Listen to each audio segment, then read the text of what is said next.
Welcome to the Orthodontic Pearls Podcast, where we share tips and tricks to better your clinic, business, and life. Today, we have a very special episode in honor of Mother's Day, discussing relationships, life, and practice balance, featuring our better halves, Dr. Morghan Teeters, Dr. Jenny's son, and Brian's fiancée, Diana. And now your hosts of the podcast, Drs. Chris Teeters, Brian Anderson, and Andy Sarpadar. All right, everyone. Welcome back to the Orthodontic Pearls Podcast. Today's a special one. It's our Mother's Day episode, and we've got a full crew with us today, including our better halves. I'm Andy Sarpadar, joined as always by Dr. Chris Teeters and Dr. Brian Anderson. But this time, we're bringing on the people who keep us grounded, sane, and occasionally humble, our significant others. So to my right, I have my wife, Dr. Jenny's son. She is my wife, my business partner, mother of our two children. Say hello, Jenny. How are you doing today? Hi, everyone. Doing good. Thank you for having us. A little nervous. A little nervous. That's okay. That's okay. And then over to our left, we have Dr. Chris Teeters and his wife, Dr. Morghan Teeters. So they practice together. Chris is the orthodontist. Morghan is the pediatric dentist. 4 kids together. That's quite an adventure. How are you guys doing today? Yeah, we're doing Hi, great. good. Thanks for having us. Of course. Well, technically, you're having us. I mean, this is your house. That's So, Thanks for being here. But yeah, welcome to your house. And then finally, we have Brian and Diana Bailey. That is a typo, isn't it? No, you haven't taken her last name yet, right? Not yet. Because you're engaged, not married. Once you're married, then you'll be Brian Bailey. Obviously. Okay. Obviously. Good. BB. Okay. Sorry. For now, Brian Anderson. This is they have an interesting story. Blended family. Diana's a former patient of Brian's and a current teacher and owner of a dance studio out in Utah. Nevada. Nevada. That's right. Elko is in Nevada. It's great. Good. It's been so much fun. Yeah, and it's fun to spend time with you guys, and you realize the relationships you have that are tight and close, and we're just so grateful. So, Well, awesome. Well, it's been awesome having you guys here. Well, this is our first episode of the month, which means it's time for a fresh look at the numbers courtesy of our friends at Gaidge. April continued the modest upward trend we've seen throughout 2025. Net production was up 3.3%, and net collections followed closely with a 3.2% increase compared to the same time last year. Not massive growth, but steady, healthy momentum. Contracted rates ticked up as well, showing a 1% increase year over year. Total exams were up 2.9%, which may sound modest, but it's interesting to note where that growth came from. Child exams saw a 4% jump, while adult exams stayed essentially flat. Now let's talk starts. Overall, starts were flat, but we did see a 2.4% increase in child starts specifically. Braces starts were also up about 2.5%. On the flip side, aligner starts continued their downward trend, coming in 7% lower than this time last year. Finally, the conversion rate dipped slightly from 67% to 66%. Not a huge drop, but still worth keeping an eye on, especially as we head into the summer season. Now, before we dive into the deep stuff, I think we should talk a little bit about the weekend, how that's going. Obviously, Brian is staying with us this weekend, just flew in late Thursday night. We've been hanging out, we've gone to some parties over at the Teeters place. They celebrated Morgan's mother's 75th birthday. Yeah. That's quite a milestone. So we were hanging out last night, lots of jokes, lots of drinks, not a lot of sleep. But it's been a good time. And I think that, like Brian said, these relationships to me are personally very meaningful. It's nice that we get to reconnect every so often. And that's kind of rare in today's age. We see each other so much through a screen, but getting to face each other physically and, share those experiences has been really, really fun. So any stories on our friendship? what makes a great friend is somebody that you can dig at a little bit, right? Mm-hmm. And somebody that you can support, and that there's enough closeness there that you can forgive whatever little thing, because you realize like it comes from a good place. Mm-hmm. Even if it's for example, if you guys can see, okay, Brian's got something in him. I know he has it in there, or else you wouldn't call it out, right? Mm-hmm. You wouldn't call something out that you knew was absent. You only call something out that you know is there, but just not being revealed enough. So I think the hallmark of a good friend is someone who can see that within you and kind of draw it out, even if it's by, sarcasm, or if it's by a little jab, or if it's by support. What's the person going to respond to, right? Mm-hmm. and of course, what can we give? So I find that, you guys all do that in your own unique way, which makes it a true friendship, because it's motivated in genuine care. And I think you can have those little interactions that, rather than just taking offense or this or that or the other, you realize, this is based in, like, they want the best for me. And I think that's what makes a true friendship. Well, Chris, remember from Eric Barker, the sign of a true friend is when you see them as an extension of yourself, and therefore you're invested in their success. I love that. Just like your own. One of my favorite books, and I just love how he speaks to the value of friendships, and that when you see an extension of yourself in someone else and you treat them as part of you, in a sense, that really takes it to another level.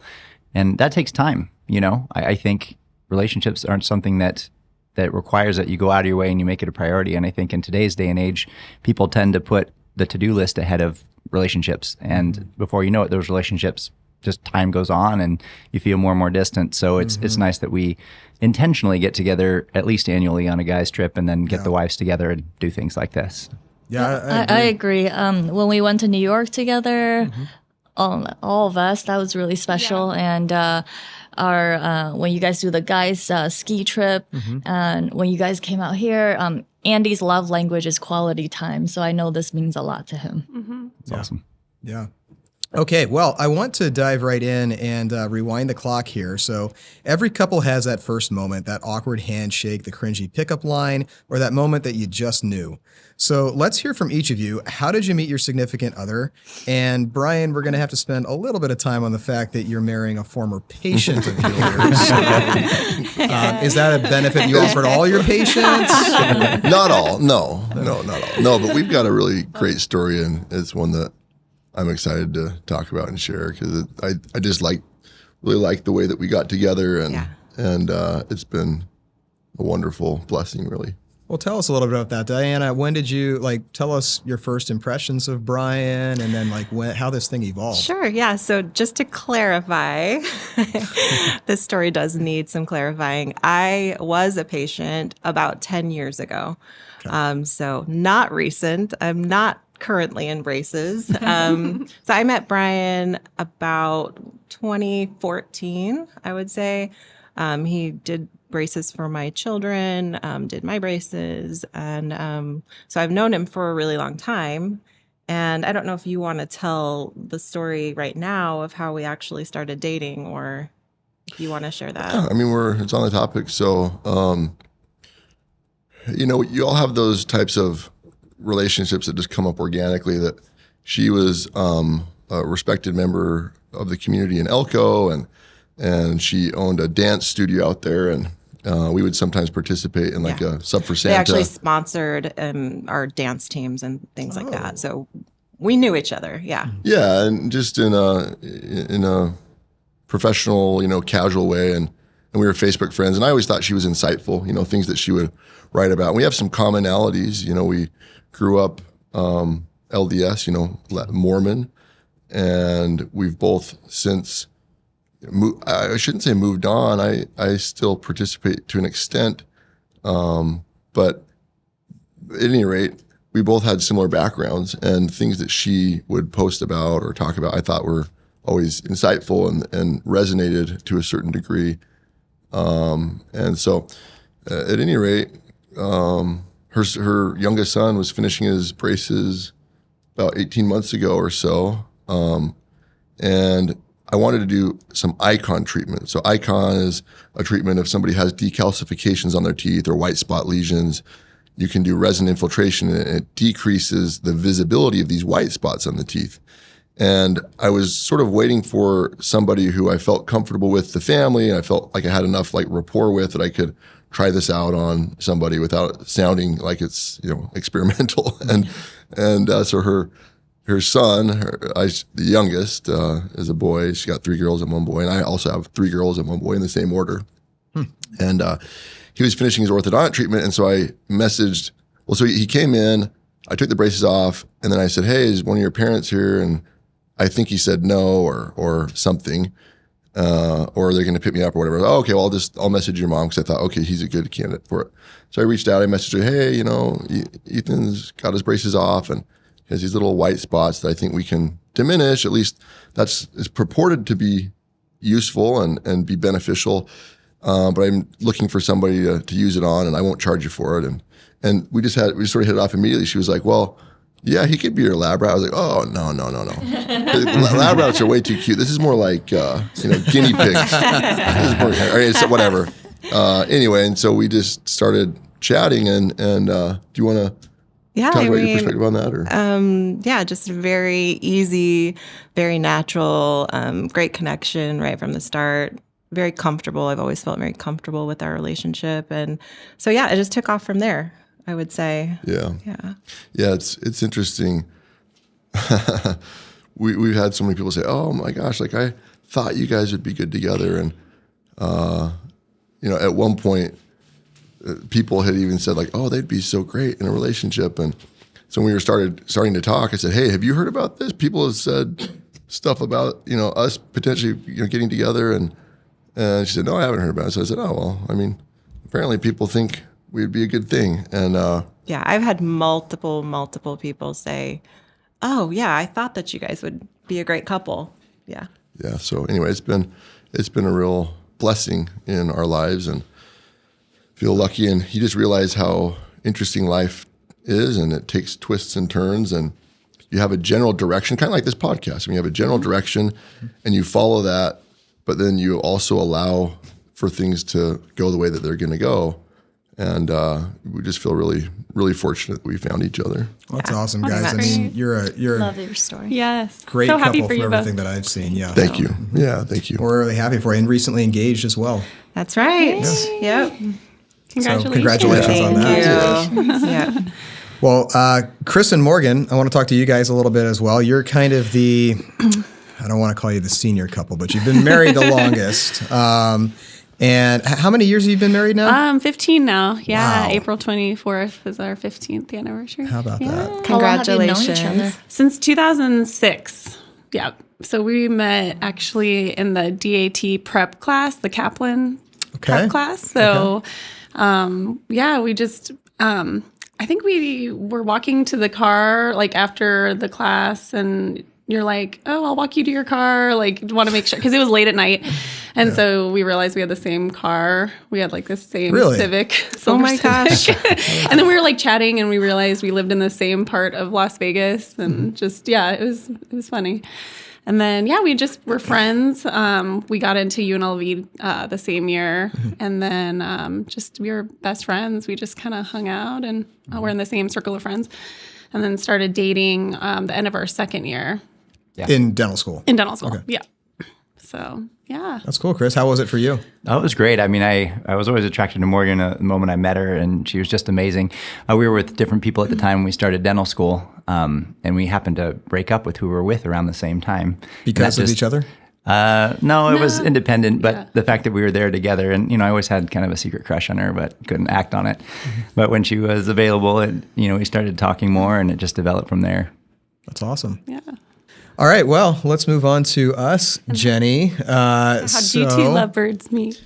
So I was a third-year dental student, and Andy was a second-year resident. So at Columbia, in your third year, you, as a dental student, you rotate through the specialty clinic.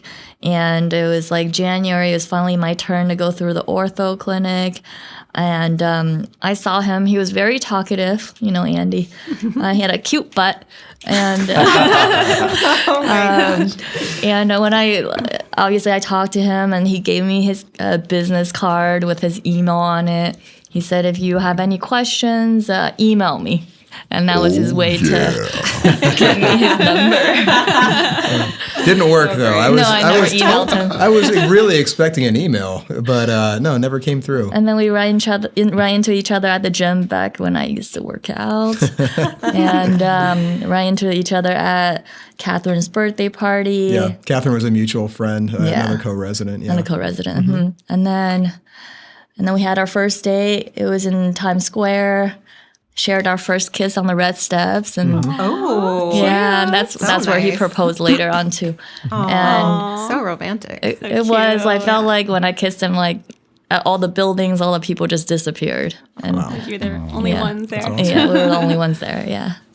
Oh, and it was raining, right? Was it raining? That was for the proposal. For the proposal, not Yeah. our first date. Yeah. For that proposal, we had one day in New York City. We were between weddings. We had two of our friends' weddings, one on Long Island, one in New Jersey.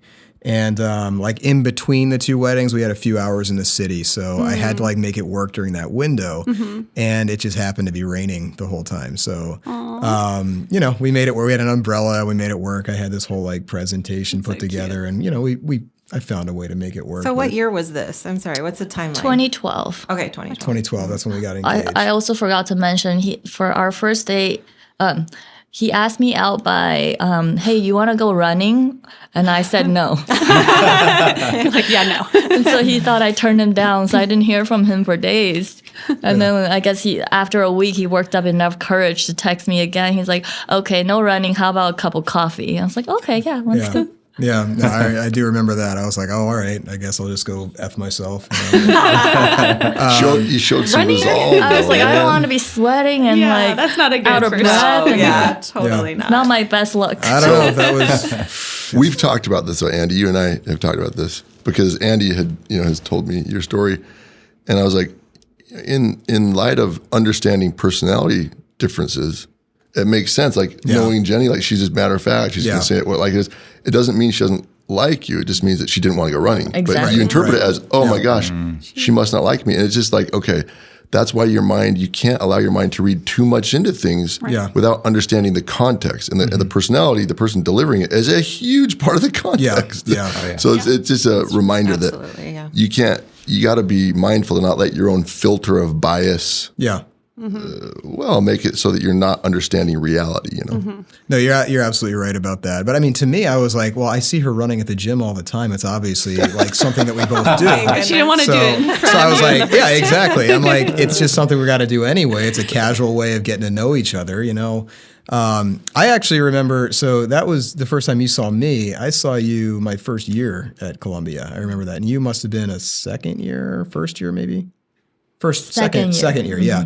At some birthday party or something. And I just remember like I saw you from across the crowd and I was like, I remember I said to my friend, I was like, that's the most beautiful girl I've ever seen. And that's so sweet. But I'm not going to approach you at some like undergrad's party as like the loser resident who's just like hanging out with everyone. So like, no, I got to wait until I'm in my position of authority, you know? So to give her your email. That's abuse of power. That story doesn't age well in the Harvey Weinstein era, but it was nothing like that. Obviously, it was just an email address. Again, that's great. At any rate, you know. So I remember when you came into the Ortho Bay, I was like, oh, she's finally here because I knew you were pre-ortho. Facebook's an amazing stalking tool, but what you did to me too, I think. Like, because you knew, like, After I met you in ortho. When we met at Catherine's party, I was like, I'll take you to dinner if you can spell my last name. And you spelled it like that. So I was like, okay. Yeah. Well, at that point, it's been like my last name's a mouthful. Yeah. Should be our last name, but that's another topic. We'll talk about. Haven't signed up for MOPC yet? Listen to this testimonial from the Braces guy, Dr. Grant Collins, on why you won't want to miss our 7th annual conference this October. Oh man, if you don't come to the Mother of Pearls, you're going to miss an opportunity to connect with so many great people, learn a ton of great stuff. It's a very intimate, amazing session that we get to have with each other. I hope everybody gets to come out next year. It's going to be amazing next year too. We've got the educational side with lots of great speakers, great information, but also a fun side that is like coming together with friends, hanging out, doing fun things together. Not only in the conferences, but outside too. We're talking to each other about everything all the time. You really connect with people. It does feel like community. As far as the party goes, it's fun to get together. Getting an opportunity to play with the band Relapse is super fun. I mean, they bring such great energy. We all come and have a great time. I feel like a lot of the offices that work in orthodontics work really hard. So we come to learn, but we also come to have fun and connect with each other too. Next year's gonna be great. I mean, they're gonna have this in NASA, gonna have this in Florida. Like, I'm looking forward to it. I wouldn't miss that one at all. It really is a very unique conference. It's quickly growing to one of my favorites. Register today as seats are limited and we sell out every year. Learn more by visiting orthodonticpearls.org on your computer or smartphone today. Tell us about the moment that it just clicked for you. Like you knew that you love this person and this is someone that you could see spending the rest of your life with. Why don't we just go in reverse order? So Jenny, do you remember that moment for you? Have you had that moment yet? We can skip her if she takes enough time. Like if she can't think of anything right off. Yeah. It's really difficult. You come around to the very end. Right. I mean, pretty much since our first day, we've been inseparable. Yeah, that is true. Mm-hmm. Yeah, I feel like I never get tired of you. I still laugh at all your jokes and it's just fun being around you. That's awesome. I mean, I think that was it for me too. I remember that moment was we went to Brazil. We were just talking about this trip. We went to Brazil. We were only dating like 3 weeks at that point. 3 months. 3 months? Yeah. Okay, whatever. So yeah, 3 months. That's a lot different. I think we committed to the trip about 3 weeks into the relationship, which was kind of sketch.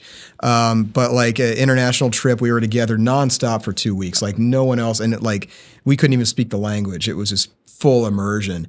And when I committed to that, I'm like, I'm going to be so sick of this person by the time I'm done because I can't be around people that long, you know. And when we came home, it was like the middle of the night. We'd just come back from like a 20-hour flight with connections and all this stuff. And I walked you to your apartment, which was right down the street from mine. And we just kind of both looked at each other, and I was like, do you just want to come back to my place? Like we didn't even unpack and just like brought the stuff back because I didn't even want to be apart for that long. And I legitimately never felt like that about anyone before. So that was definitely a moment for me, I think. And I think that sounds like that was the same one for you. Is that right? Yeah. Chris and Morgan, what about you guys? When was the moment that you knew this was something special? So we always were like best friends and we could always make each other laugh, I feel like, and we just always got along. But I think it kind of clicked like after we had broken up with our other significant others, and we were at a Psy-Up salon, I think, party, and we were at the pool and we were just like, oh, hey, how are you? You know? And I think it just kind of clicked like, oh, I like you more than just a friend. And then, it's like we were always together studying, always at class sitting by each other, kind of the same thing, like never really got sick of each other, just could always, be together. And what do you think? Yeah, I would say, I mean, obviously the first moment I saw you, I thought you were very beautiful, but there's so much more to that when you get to know someone as your best friend. And then what really clicked for me is when we were kind of sitting there and even talking with your dad, and he definitely put me through the ringer. He knew Morgan was Morgan's dad putting you through the ringer. I can't see it. Well, 12 years later, but he would say things like and he would ask Morgan, really, what is it about Chris? And, he's really smart, and he's doing good in class. He's like, yeah, but that doesn't mean anything. But what is it about him? And he goes, well, he makes me laugh. He makes me laugh. Mm-hmm. And I go, you know what? That's so true, that you can be with someone and you can laugh. And I even remember, like, when we were dating someone else at the time, every time Morgan would call, I would get so excited. Mm-hmm. And then the girls at the time would be like, you're not that excited when I call you. So I just felt like, we always had a thing. And but really every time I've spent time with Morgan as friends and together, I felt, same with you, Andy, that I could be next to this person all day long and not get tired of it. What do you mean? No. The way you feel with Jenny, not with me. I know you don't. I know you say that quality time, but Chris, she's standing right there. I just feel like with Chris, I feel like I'm at home. Like I just feel like comfortable. Like he's family. Like I don't know. We just like it's kind of like you were saying. It's just easy. Like it flows. Like you don't have to try. Like I it's feel like just when you're natural. dating, the first time you meet someone, you don't meet the real person. You kind of meet their representative or them giving the best selves. But when you can let all that down and be who you are, and the person just jives with you, you could spend all day with them. That's something. Yeah, absolutely. You have to be able to tolerate the person you're with. That's for sure. All right. Brian and Diana. Now, you guys are, like I said, recently engaged. So I think you probably had your moment in the not too distant future or past. Not too long ago. Yeah. What was it for you, babe? Well, we've talked about this actually a few different times, but it's very similar to what other people have expressed. Just from the beginning, just feeling very comfortable, at ease, feeling like I've known him for, my entire life. Just very easy. We have such a similar background, similar disposition. And so very early on, I knew it was really special. But we actually went to Hawaii within the first probably 6 weeks or 2 months or something. Maybe for 6 weeks of dating. And I remember before I left feeling like, similar to what Andy said, I'm going to be with this person we were there for a week or 10 days. Yeah. And the entire time it was just magical. It really was. It was so special. And I felt honestly more myself with him than without him. And I knew when we were in Hawaii, I think I even told him I loved him when we were in Hawaii. Wow. So that's definitely it for me. And that 6 moment, weeks in, wow. yeah, that moment is kind of like seared in my brain because I remember it very specifically. I really like that line you just said. I feel more like myself when I'm with him. I got the chills. Yeah. Very true. It's kind of cold in here too, though, isn't it? Yeah. We were just talking about that. Yeah. I don't know. I'm kind of going through perimenopause. So I'm a little hot. Same. Sitting right under a vent. But Brian, what about you? Yeah, for me, it would have been that Hawaii trip as well. And of course, a relationship is a process, right? We're still in the process today, right? And it's something that Chris mentioned. I don't know that you use this verbiage, but you have to nourish it like it's a daily thing because it's a relationship. It's a living thing. Yeah. Just like you have to care for every living thing. No living thing can be solitary. And so your relationship, you have to care for and nurture and things like that. But so there's a great term that I, can apply to Diana, and I've called her my constituting other. I heard that term, to have a constituting other. And psychologically, I think the goal is to be whole on your own, to realize, hey, I'm a whole person on my own. Yes. And I like that, which I think is what resonates so much with the way that you said it, Diana, is you feel more like yourself. So you're whole on your own, but it's like, Chris, we were talking about protein earlier, and you have to put water in it to constitute, or there are medications that are powders, you have to put water to constitute it. So it's not changing the composition of the protein. The protein's shipped as it is. It's protein. It's not going to change when you add water to it, but now it's useful. Yeah. And I feel like when you find your constituting other, you do feel more like yourself, meaning your true self, your non-egoic self, the part of you that maybe has felt somewhat hidden or not as useful, because now you're in this relationship. And Chris, you mentioned earlier, a friend is someone that you see an extension of yourself, and ultimately that's what any relationship is. And it seems to me like the goal is we have to have an example that's close to us, whether it's our family member, as kids. Obviously we're here with Andy and Jenny this weekend, and Chloe's this cute little 2-year-old girl is just bubbly Adorable. and vivacious and has her own personality that's just so clearly delineated even at such a young age. And Jackson's 2-3 months old, and he already is alert and his eyes are open, and you start to get a sense of this is a unique spirit. This is a unique entity, person, soul right here, but it has to be added to something else to become useful, right? And so I think ultimately you realize, okay, we have to, in our closest relationships, you have to practice adding yourself to another and becoming one with another. And ultimately the goal seems to be able to do that to the larger entity of, animals and plants and strangers. But you mentioned earlier, Andy, that it's so hard to get along with other human beings. And I think that's, the older I am and I think wiser, the more I realize how essential forgiveness is. Because you're always going to let yourself down. You're always going to let someone else down. And unless you can, we're just talking about Mother's Day, and we're talking about, springtime now and the rebirth. You have to understand that unless you can forgive, there will be a death and there won't be a rebirth.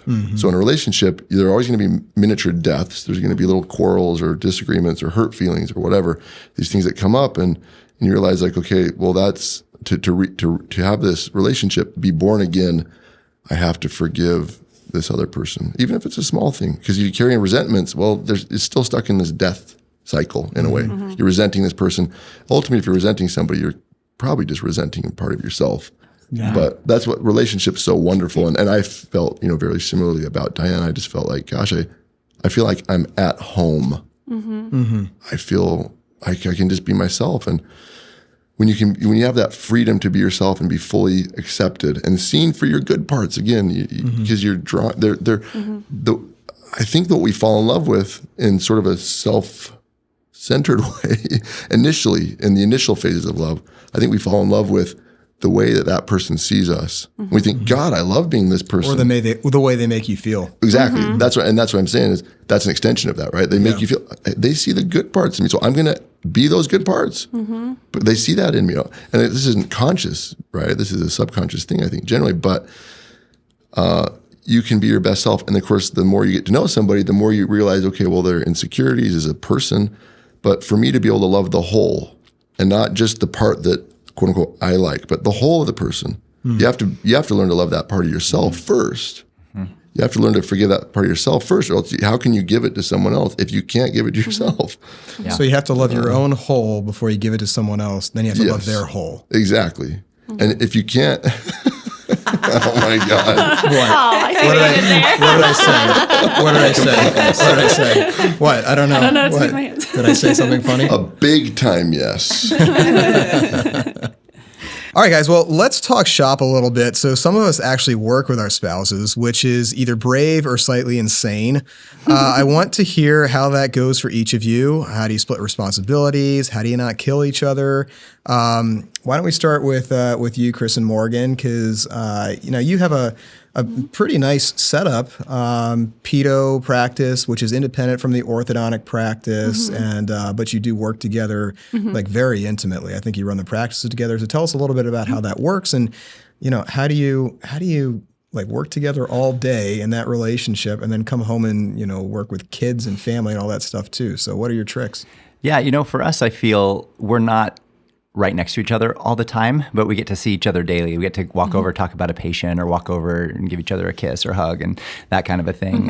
We kind of run the practice together too, but I love, and for those of you who are also dental specialists that have a significant other that's a dental specialist, you know how nice it is to speak the same language. And when we come home and we talk about cases together, it's just, it's fun. It's fun that we get to solve these problems together. But I don't know if that's different if, let's say, you have someone that works in the front office and someone in the back, and there's a lot more interchange. But for us, I feel like it's just right. We go to lunch, we walk the dogs. It's wonderful. But then during the day, we don't see a ton of each other, because we're with our own patients, and so so exactly. And we actually have different hours too. Like I go in a little bit earlier, so we don't drive together either. So some people might drive to work together, but we have like a little bit of time, by ourselves. I feel though, like with you, even if we were right next to each other all the time, I'd still feel just as good. Like, people say they burn out, but we were together so much during dental school. We're, used to it. So, so I feel like we kind of tested those waters too. But it works well. It works well. And we can also divide up responsibilities. If she's really busy at the office, I can go get the kids and do this and that. So it's nice that we kind of tag team. And I think the trick is you got to look at it as togetherness. You got to look at you're always like pushing this forward, not I have to do this and I have to do that. I think we get used to our own list of to-dos and we're so focused on that. And then it's like, no, but if we look at it like it's our to-dos, it's things that we get to do together. It's fun solving those things, and it's fun just kind of checking off that list together. What about you guys? Now, you guys don't work together directly, I guess. Patient doctor, maybe, but but you are in a blended family, like a huge family. I mean, did I hear that you have 6 kids between the 8? 4 and 4. 4 and 4. Oh, 3 and 1. That's right. Yeah, 4 and 4. Wow. So that's huge. And I saw your pictures from Hawaii recently, and I'm like, that doesn't look like a vacation to me. It's like it looks like great. It looks like a summer camp that you guys are running. Best. It is the best time ever. It's so much fun. Do the kids get along and everything? I bet. Yeah, they love each other. I can understand that. Looking at it. From the outside, looking at it, I would say the same thing. Oh my gosh, it's so many kids. And it is so many kids. And our kids are awesome. I mean, every single one of them. Every time I know we're going to have all of the kids together, I say to Brian, I'm so excited for this weekend. We get to spend the time with all of the kids. Everyone's biased with their own children, right? You think, oh gosh, our kids are the best. But we have amazing children. Like Brian said, he has 3 girls and a boy. I have 3 girls and a boy. They're about 5 years. There's a 5-year spread between them. So mine are a little bit older. But the overlap is awesome and the gap is awesome. My son is 13. His son is 7. They're buddies. They hang out together. They play video games. The girls we have the best conversations with the kids. We have a great time. We love it. That's awesome. Yeah, we lucked out in a lot of ways that there's a really good synergy, good chemistry. And I think part of that seems to be just the energy with which we got together. I think we were both at a place in our lives of gratitude. We'd both recently gotten out of relationships, and I'd been divorced for several years. She'd been divorced less time, but we'd been in relationships with other people. And I think I can say that we were both in a space of healing and working on ourselves and gratitude. Like, although there had been some difficulties over the previous years, I was grateful for those things. And I was grateful for the people too. Grateful for the experiences that I had, both good and, difficult. And I think in that space of confidence and gratitude, we got together and, we could be real with each other and know that life's not always easy. There's some messy stuff, but trying to see the light side of the messy stuff and acknowledging the dark side of it, because that's there too. So again, coming back to wholeness. And I think with that chemistry, I think our kids have felt very at home. And so I feel like when we're together, there's an energy of, hey, we have expectations for you and we can also forgive you, right? Speaking of that again, like hold yourself to a high standard, and we want you to act to a high standard. And also, you know what? You're here with us. We accept you as you are too. So it's this balance thing that I think that the kids have really bought into, it seems like. And of course, some of that's just innately theirs. Like we definitely don't want to take credit for that, for sure. Like there's a lot that's just innately theirs. And frankly, a lot from the other parent. I mean, you have to acknowledge that for as much as, we want to decry certain things about our, previous spouses and whatever, I think to be fair to say, well, no, there's a lot of good that comes from the experiences with another parent. And it doesn't mean that we have to agree on things. It doesn't even mean that we have to want to do things the same way. But these are whole people we're talking about, and all their experiences have made them who they are. And it just happens to get along. So we accept that as a graceful thing too, that some of there's no credit. It just happens to work really well. And we just feel blessed and lucky, really. That's awesome.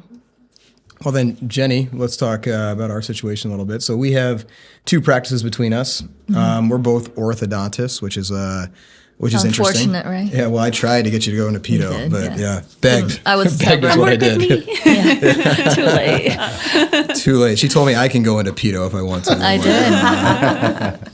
At any rate, so like we have 2 practices between us. We recently, started our family. Our oldest is 2.5 at this point. But one of the stories I remember about when we first started working together is I always felt like, we never worked together in one office. We worked on the practices together, but not in the practice together. Mm-hmm. So yes. I don't see you every day. Yeah. On the days I work, you don't work. On the days you work, I don't. I might be working my associate job. That's a we're fair never point. In the same office together. Yeah, that is true, which is kind of nice too, because then we get to share the load. I mean, I like having every other day off. That's pretty nice, but the team obviously wants full-time hours, so it helps us scale. Mm-hmm. But I remember when we were working on the practice together, there were, when I was alone, when we were doing long distance, there were certain things about a startup that just drove me crazy. And I would put it off and I just didn't want to do it. Things like reconciling bank accounts. It's like I can do it, but it just ruins my day. I just feel so drained by that stuff. or even just processing payroll. To me, that was just, it's not a big deal. It takes maybe 10, 15 minutes, but it's like so tedious. You got to check all the time clocks, and then you got to enter all this data, and then like it says you have an error. I'm like, but at any rate, but I kind of got energized by the dinners and meeting with people, and that high you get when you make a connection with someone. So, when Jenny joined the practice, I was like so ready to get that off my plate, and I said, I'm just so burned out. Can you please just take it? And she took I was ready to pay someone to do our payroll, but Jenny took it on herself and handled some of that behind the scenes stuff. And after a few months of that, I was like, I've had a really long break here. I've been doing all the fun stuff for the practice, and Jenny has been kind of stuck with the crap work. And I said, you want to trade for a little bit? I'm willing to suck it up. I've recovered a little bit. And you didn't want to do that. I love doing payroll. I don't Payroll, get that. scheduling, anything that has to do with numbers and planning. I love it. I know. And then when we took the Kolbe Index, which is about willpower, so the idea here is that we have so much willpower throughout the day. And depending on who we are, we have different amounts of willpower for different types of tasks. Okay, so what I recognize is like my strongest willpower, the most gas I have in the tank is for quick start. I'm a 9 on the quick start category, which means I like to just jump into things. Okay. Whereas your highest was Fact Finder, I believe, right? Yeah, Fact Finder, which was my lowest. I was a 3 on the Fact Finder, which what that means is that like I basically need to just chat GPT a 3-sentence summary of like a bunch of stuff and just go with that. And just start. I love just starting something. And I realized there that like part of what makes us a good team is that we balance each other out. You enjoy the stuff that I find tedious, and I enjoy the stuff that you find overwhelming or maybe tedious as well. And I just thought that was a very interesting dynamic that we had there. Well, that's so great. What's so great though is, again, going back to the constituting other, that somebody else has something that you don't. And your significant other really is an extension of you, and if you can join forces in that way, you're better together, right? Mm-hmm. You're now one entity that can do payroll, where you alone. I mean, you can, but it's not. It's going to drain you, right? But now, okay, let's combine forces. And I feel like Diana is very much that way for me. That we have enough similarities, enough shared background, enough commonalities that is a unifier, or that's something that is familiar, but then enough differences that those differences attract, Yeah. They fit, they're congruent. Yes, exactly. Yeah. Congruent. I think that, it comes down to being aligned in purpose, aligned in your values, what do you want out of life? Yes. But how you seek that, I think requires balance, because if you're both on this identical wavelength, those waves get out of control. They reinforce each other, and that's how you get chaos, and that's how you eventually get system breakdown. But if you have the waves that are off from each other, so when I'm up here, Jenny's down here. It's like that balances out and has this slow and steady wave function. So again, I think it balances what's more important than similarity. I think it's a good way of saying that. Yeah. Still on the fence about attending this year's Mother of Pearls conference? Take a moment to hear our vision for the greatest conference in orthodontics and all the experiences you can anticipate when you attend this year in October.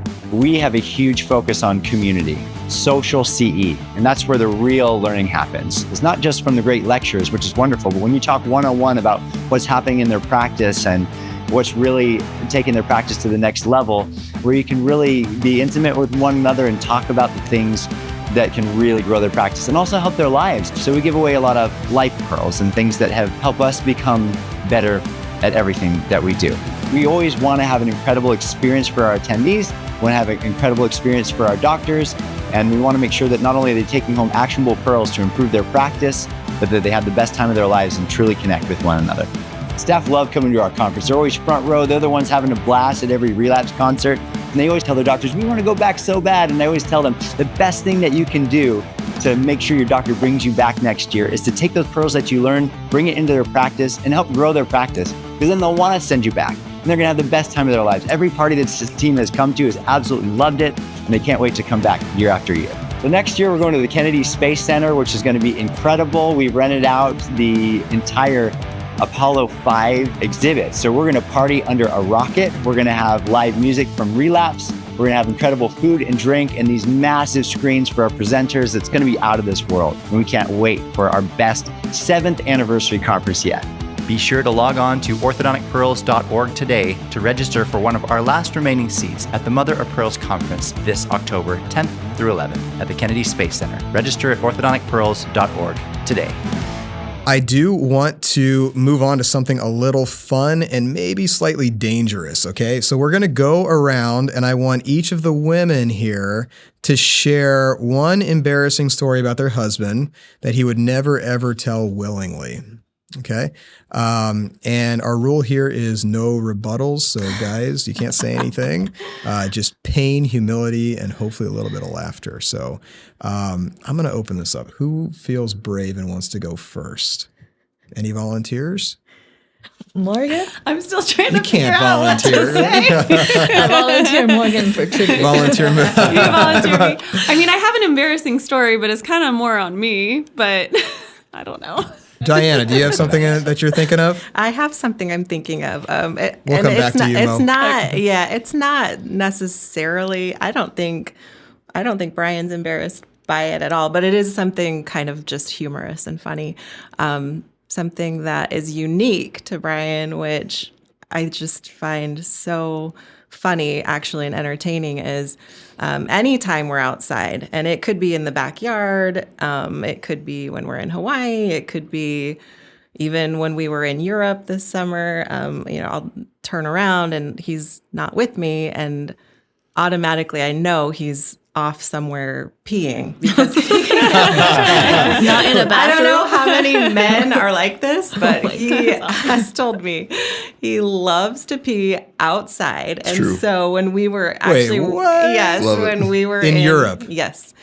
In front of Secluded the place. Louvre. Okay. And that's- No, okay. No, it's in the garden. Somewhat secluded. Let's be clear. In the garden, no one In can the see. garden in front of the Louvre. We were at the Oh Louvre. my gosh. At the Louvre. Yes. In the garden at the Louvre. Now, that is frowned upon. Huge plants, huge plants. Had to go bad, But real he'll bad. be like, yeah, just like watch, make sure nobody's like, and I get kind of like anxious about it because there Yeah. are a lot of people Yeah, around. it's a Louvre. Yeah, that's like What do you want me to say if I see someone coming in your direction? so many people. If you did it by the Mona Lisa, that would be bonus Pinch points. it. Just saying. Pinch it off. Let's get out of here. So that's kind Can't of stop once I've started. It stings. No, that's true. Yeah, it's true. Reminds me of that Relapse concert when you couldn't. Oh gosh, was that Want in to the tell that water story, bottle Brian? or It's one of my something? favorites. Wait, what? Did you Okay. go at a Relapse concert? Okay, so this was at MOPC like 2023 maybe? Was that a 2022, I talking think. stick? 2022, Talking Stick. We were at Hot Shots, no, big, the golf thing, Top Golf. Top Golf. We were doing a concert there. And, normally you have the first set and then you have a little intermission and a second set. And before shows, I'll have, a cocktail or something, a couple cocktails. And I usually have like a little water bottle that I will put something in on stage. And so I'd had a lot to drink. And during intermission, I started chatting with, somebody that went to our residency, and, you catching up and you lose track of time. And all of a sudden, okay, second half of the show is going. So I'm thinking, okay, normally I go during intermission, but I mean, it's fine, whatever. I'll be fine. And then almost by the end of that second set, I was like, oh crap, like I gotta pee bad. Like so bad. I'm like, okay, I can just hold it. I'm sitting there playing, I'm thinking, no, I'm gonna start peeing my pants here if I don't. Okay, I gotta get through the song. I notice like, okay, it's starting to feel like, okay, I literally am probably trickling here. Like I gotta go now. So we finished the song. I jump off stage. There were these Relapse banners, right? They were projecting. It was the projector, I think, right? It was the projector. So projecting onto there. I have to go behind there. I grab my little corksicle bottle, and I just start unloading that corksicle. Hopefully no one drank out of that. No, wait, Brian, I was behind that banner getting ready, and one of the things that Chris Feldman and I, we were the Bite Straight boys that year, one of the things we noticed is that, like, people were commenting on us when we were getting changed, and I was like, oh crap, they can see everything we're doing back here. I was worried about that. So I was actually worried about that was the same banner that you were behind? Are you absolutely certain I that no think one it saw was, this? and I wasn't cognizant of it I knew that might be an issue, but I was like, what? I can't just care. go here on the stage. It's better to be Cast a behind a shadow banner. over the Just get a whole shadow. audience. Yeah. You know, and I mean, there's no hiding it anyway, you know. Oh my gosh. Oh my gosh. Whether you're behind a banner in real life is just Diana, can you confirm or deny? I'll definitely confirm. Anyway, so All right. Well, Brian told his own embarrassing story. I just as a side note to that, the worst I've ever had to pee was at my UPenn interview. I remember that. So like I went in, and I was on West Coast time. I came from UCLA, so like it was early for me. Like that was an early interview. So I drank so much coffee that morning, and then I had to walk to the interview. I don't remember why. I was probably running late, and I didn't want to pay for a cab or whatever. But I walked all the way there, so like I think that delayed the time and kind of got the metabolism going. I got into that interview and immediately I had to pee. Oh no! And like they're doing this whole presentation. We're around this big long table, and the whole time I'm like starting to lose my mind because I'm like, I cannot be the one who gets up from this table, but I really think I'm gonna piss my suit. You know, Was it a dark color? It was. Okay. It was black. But the urine or the suit? So what'd you do? Did you get up and go? So I did. I managed to hold it, but I just like to this day I'm like so traumatized by how badly that hurt. So, Jenny, move on to you. Your favorite pee story. Oh. I'm not going to share that on the podcast. All right. So you want Embarrassing let's share, story. Yeah, Embarrassing a husband story. Okay. When we were just dating, we went to Brazil together. It was for my presentation at IADR, and Andy decided to come along, and we were Decided. I was invited to Okay, come you were along. invited. I invited you. And we were in this hotel in the middle of nowhere in Iguazu Falls. Yeah. And, Andy works out, so he needs to eat like every 2 hours, every hour. And, but there's nothing around. And in the hotel, I think we had a buffet for lunch. That was the only option. That They was had a the only buffet, option. and it was expensive. It was Very expensive. We're poor students. Yeah. So then, we obviously paid to go in the buffet, but then we think about the next 5 hours and got nothing to eat. Mm-hmm. So the Andy back then was wearing cargo shorts. Yeah. And he would stuff stylish and functional. the lunch meats into the pockets of the cargo shorts It's like and Napoleon sneak them out of the Dynamite. buffet. I lined it with plastic bags. I thought it was directly in your pocket. That's just filthy. No, I took the plastic bag out of the ice bucket and I stuck that in my cargo. But that's only one bag. What about all the other pockets? I'd probably use a trash bag or something. I don't know. I was resourceful. Well, I think on the second day or something, he got stopped by the buffet staff and asked him to empty his pockets. Oh my gosh. There's turkey and ham and bananas. Isn't that what your grandma used to do, Chris? She would always walk away from the buffet full of biscuits and stuff, whole bag would thinking be she got ahead of the buffet. Yeah. But it was at a casino, so it was a free buffet. You're like Chris's grandma. Right, It was that's probably what it was. $1,000 buffet. She just didn't realize that was the cost. So she's going to make up for it by extra granola bars and bananas. Yeah, we're Chinese and Indian. What do you expect? Gotta get our money's worth. That's right. Gotta get 'em right. We weren't paying for the hotel. IADR covered that one. Yeah. But I wanted to get their money's worth. Yeah, I remember back then, one of our faculty stayed at a 4-star hotel. Yeah. I think it Like was $400 a night. And I was like, how does he afford that? Yeah, it was a beautiful hotel. Yeah. But I think we had ants. Yeah. We had Ants in our hotel. That was probably because we had bags lined with meat. Bag of and meat. stuff. Oh, that's true. We had turkey laying on the counter. Yeah. Oh my gosh. Yeah. So that's student life. And she stayed with me after all of that. Yeah, it's he's resourceful. You We're ate not that gonna turkey go too. hungry. Yeah. That wasn't just me. I'm not You were gonna go hungry with Andy. He'd empty his pockets to give you a piece of turkey. got you, if were girl. starving. I was demonstrating my value. I'm a provider. Is what I am. Okay, I think I thought of one. All right, let's hear it. Okay, so Chris and I had been dating for a few months, and every summer growing up, we'd go to Lake Powell with the fam. And so I invited him to go with. And so I am a big time water skier. And so I was teaching him how to water ski. He had never skied before. And I think my brothers were there and my dad. And so you're like kind of trying to impress everyone. And so it took you quite a few times to get up, but you finally got up. And then you fell down, but did not like let go. You kept holding on to the rope, and it like wrapped around his leg, and he's still like going. And I'm like, no, stop! Like let go! Like you're supposed to. So, anyways, he still has a scar on his leg. Oh my but- God. Where is it? Can I see the scar? Where is Yeah, it? it's over here. You can start to see, but So poor guy, but he was just really trying to impress everyone. How did it go after that? well, it went pretty well. I think they realized I wasn't a quitter. So Yeah. My dad's like, wow, he's really trying. Just should have let go of the rest. I know. So You know, when you're that there was- and it takes you 5 times to get up and you're like, I'm athletic, I can do this, and you just can't do it and you can't do it. And then, the dad, right, who you're trying to really impress is like, you got one more shot. So, Yeah. so I'm getting up and I'm finally up, but, I'm up for a few seconds and it wraps around my leg. I go, I'm not letting go. like, oh my gosh. I wanted to show you what I would do for you. I know. That was- Interesting. All right. Yeah, I could totally see that from Chris. Like, just not giving up. Like, yeah. I'll never let go. Never let go. I was like, no, please let go. You're going to rip your leg off. It's going to be amputated.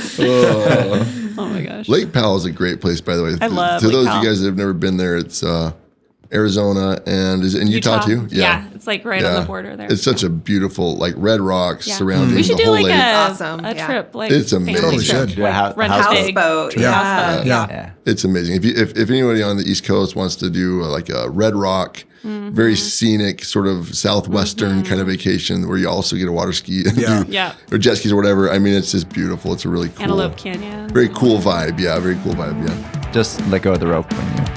Yeah. Hey Pearlers, check out this testimonial from Dr. Jacob Koch, a first-time attendee, on his experience at the MOPC and why you won't want to miss this year's MOPC at the Kennedy Space Center.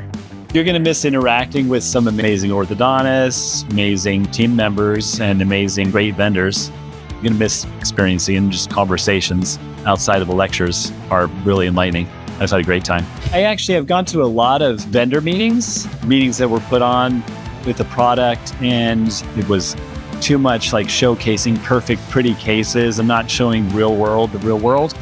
And so a meeting like this, it shows the real world. It's not a sales pitch, the company showing you all their best results and hiding all the garbage behind the scenes. It's just real. It's real. That's how I can describe it. It's like a real meeting where there's real people sharing real ideas and real experiences. And I like when things are genuine and it's put on by very genuine people who genuinely want to make an amazing experience. So that's what makes it different. I've actually always wanted to come. This is the first time I've come. And I'm thinking, why the heck did I not come before? Because it's so many people that are like-minded like me. So it's been great to connect with them and connect and grow and learn and improve not just our practices, but our lives and everything we do. So I'm loving it. Be sure to log on to orthodonticpearls.org today to register for one of our last remaining seats at the Mother of Pearls Conference this October 10th through 11th at the Kennedy Space Center. Register at orthodonticpearls.org today. All right, guys, let's shift gears a little bit. And we're all in different stages of life and relationships, but I think this is a great moment to talk about why we choose to do this, marriage, family, partnership. So let's I want to hear about why relationships, why are relationships even important? And, from a philosophical level, what is it about this that makes us stick together, that makes us crave this? So, again, I'll open this up. Any volunteers first? I mean, I'll just say I think that a relationship is the best way to get to know yourself and to be challenged to fully accept someone else and yourself. And for me, I really like science, and I like reading about physics and spirituality and stuff. And the older I get, the more I realize like those are all just describing the same thing, that you can't live isolated. Yeah. Like every moment you're living in this atmosphere that you're interacting with, even the air. Mm-hmm. I mean, you're having, and there's a transformation that's happening inside your lungs. Every moment you're interacting with something. And so naturally you can't be isolated. And so the only way to really become a part of the greater whole is to throw yourself in, to become a part of the body of what this is, right? Religiously, they would describe it as the body of Christ, but you can use whatever terminology you want to use for that. And I think you have to put yourself into something that's more than yourself to become greater than yourself. And for me, it's like, well, when I can identify with Diana, she has strengths that I don't have, and she has a perspective that I don't have. And to even just to see, the world through her lens has been really enlightening. It helps me appreciate more. It's a different way of thinking, it's a different way of being. And having 3 daughters, that's been really great. She's been so helpful for me just to understand, my daughters more. And of course, this is all a process that's been happening throughout my life, right? And the older you get, the wiser you get. But I think just adding yourself to something greater, realizing that you alone are not enough, right? Yeah. The greater whole. Yeah. Yeah, and just to build off of that a little bit, since this is kind of Mother's Day podcast, and Brian brought up the kids, something that's been just so beneficial for me. We do learn so much from each other, and it's so beneficial to have this other perspective in parenting. And although, my kids have their dad and his kids have their mom, having someone come in who is a parental figure for your children, who just brings this whole new perspective and is able to really love your kids and help them become the best version of themselves as well, has been something really unexpected for me, and something that I've just been so grateful for with Brian. He's just been fantastic, a fantastic bonus for my kids. I'm really grateful. Well, I think for. that there's something to that balance. We talk about balance a lot, and that masculine and feminine energy there. And it doesn't necessarily mean that just because you're a guy, you have a lot of masculine energy. I mean, the roles can actually be reversed sometimes. But the key is that balance. So finding that complement to yourself. Yeah. I think that especially applies when it comes to raising kids, but also on your shared perspective on life.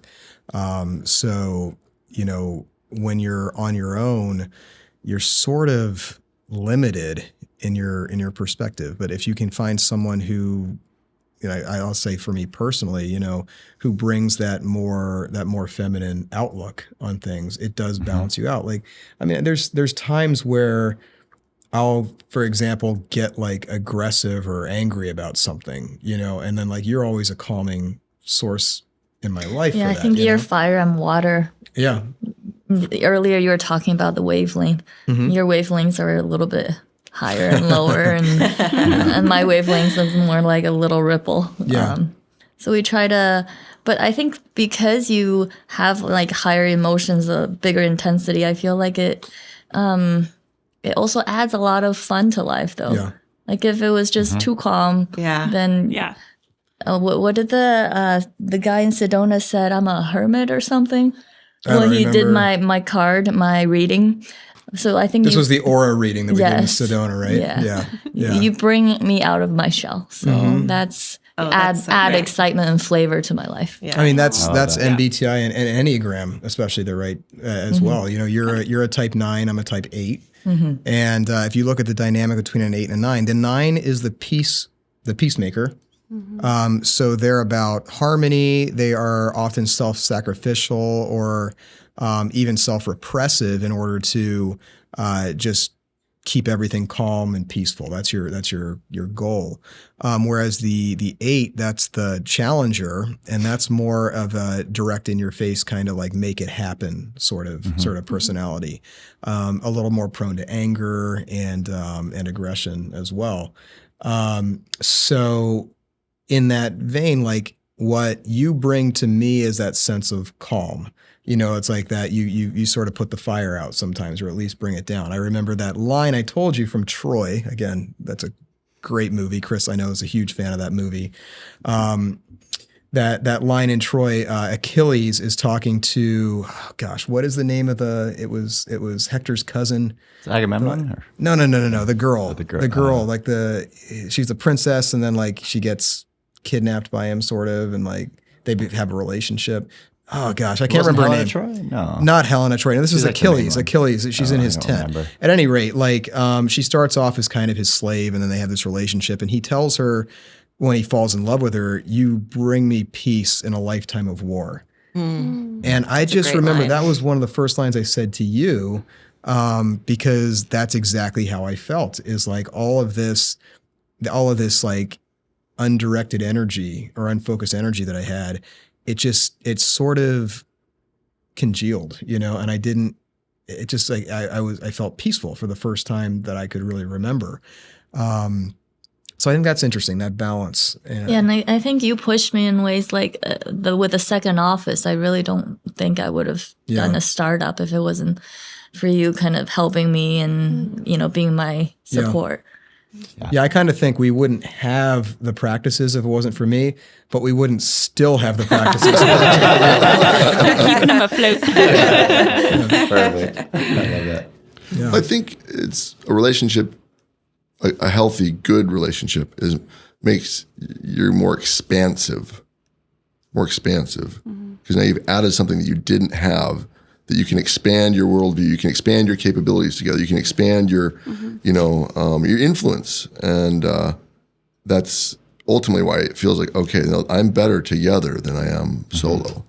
It's like you said, Andy, when you said why relationships, I think it comes down to Stephen Covey's 7 Habits of Highly Effective People. He talks about going from dependence to independence and then to interdependence. So if you're going into a relationship for dependence, then you haven't achieved independence yet. You're setting yourself up for a very challenging relationship. That's codependence. It's codependence, exactly. Whereas if you find your independence and you're strong within yourself, that's great. And, it's definitely touted in our society, but there's another level, and that's interdependence, where together there's this synergy that's greater than you could ever achieve on your own. Yeah. And I think that should really be the why behind relationships, is that you get that independence, but then you find that together you can become even better. And, we all talk about balance too. Like, we love spending time together, but we love doing our own things. And I learned this from you. And I remember Jenny was the person who said it. He's like, well, Andy likes to be by himself, but not alone. Yeah. And I think that, like, when you're living with someone, we feel that. So wherever I am, if I'm not next to Morghan, I don't sleep well. Yeah. If I'm gone from her for too long, I feel anxious. But even if we're at the house and we're in different rooms, I don't feel that, because we know that there's this sense of togetherness. And so you have this ability to really be the independent person you are, but then also at times be together and reach that next level, which is that interdependence, where you can be better as a whole together. Yeah, you're my favorite person to be on my phone next to. No, but kind of to piggyback off of, what Andy was saying, like, I feel like Chris is kind of the one that keeps me grounded. Sometimes my emotions are kind of, all over the place. So I'm a peacemaker, but I feel like sometimes I take things on, and I need you to kind of help keep me grounded. And I need you to make my life fun, because otherwise I'm just boring as heck, just checking things off my list. Interesting. Bring the Morghan, joy. you're a 9? I'm a 9. I always thought you were a 2. I was, but then I retook it, and I'm actually a 9. I was kind of on the border, but I'm a 9 and then right under a 2. Okay. Yeah, that makes sense. So I'm like Jenny, but yeah. Speaking of Enneagram, do we know, Brian, do you know yours? You're a 3, right? So I was at I retook it recently, and I scored more in the 5 thing, actually. Oh, really? And I just answered it like, what feels true to me right now, like the way that my mind processes it now. Because I've had quite a bit of a shift. I was much more of a pleaser. Of course, that's never going to go away entirely, but I find more now that I'm more anchored in principles. Like, I can let reality happen around me, because if I act in this principle, I'm secure and I trust it. And so I can just let the outcome happen, because I'm not so attached to an outcome. But I think before I was more attached to an outcome, not causing being liked or whatever. And so I scored differently, but I felt like they were genuine answers. Like, I wasn't trying to get a certain answer. So it's kind of surprising. I thought, I don't know, maybe sometimes the way that we score is because of our sociology, but it's not necessarily our inherent nature. Well, that's why Enneagram's tough to actually figure out, is because you are correct. Like, depending on our mood, that can influence the score, which is also why, they say, I talk to Grant about this all the time, Grant Collins, and his wife is actually a Enneagram coach. And what they say is that you can't really test yourself into Enneagram. Testing, you can maybe narrow it down to the top 3, but whatever you score the highest in those 3, you really got to dive in and research it, and actually like read the book and see like what really resonates, because Enneagram's deeper than your traditional personality test. And sometimes it's uncomfortable to us what our true nature is, because that's why we have these layers of personality that are over top of it. So, Enneagram, I think maybe what that's saying is that you should probably like look into that a little bit more, like maybe read through the descriptions and see which one do you really self-identify with honestly. Well, that's what I felt this time. I think in the past I'd be like, well, how do I see myself? And not like, because, well, how do I want to be seen, or what do I want to be, right? Yeah. But this time it was more like, no, what do I actually think I am? Like, take away all the BS. Yeah. I just caught myself, Johnny. Okay. Take away the BS.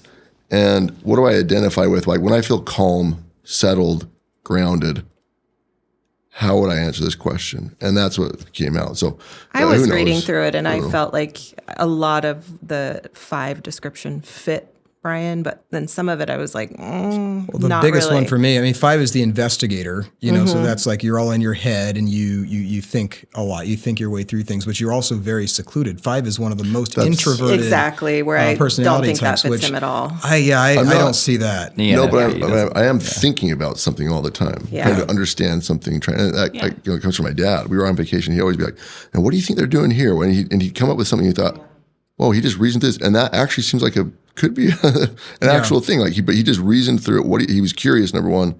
Number 2, he put his mind to work, what's happening. And then 3, he was able to put something out that you thought, that probably actually is true. That's probably what was going on there. Like, wow, so I don't know. And I'm definitely a 2. You mentioned a 2, Morghan, and 100%. 2 is the helper. That's like a more extroverted one traditionally. It's very much, you basically are getting your value from what you're able to provide for others. Yeah, 100%. Yeah.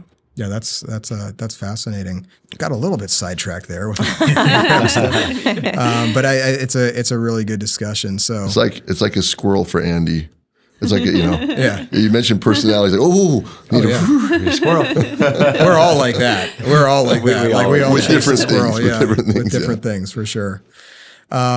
One topic I want to touch on is, while we're still on the issue of philosophy, is Ryan Holiday. I'm a huge Ryan Holiday fanboy, and he describes love from a Stoic perspective as it's more of an action than just an emotion. So we all go through that honeymoon period where it just all feels easy. Like it just, you can't help it. But the emotions change over time, and love is in some capacity a discipline. It's choosing every morning to love this person through your actions.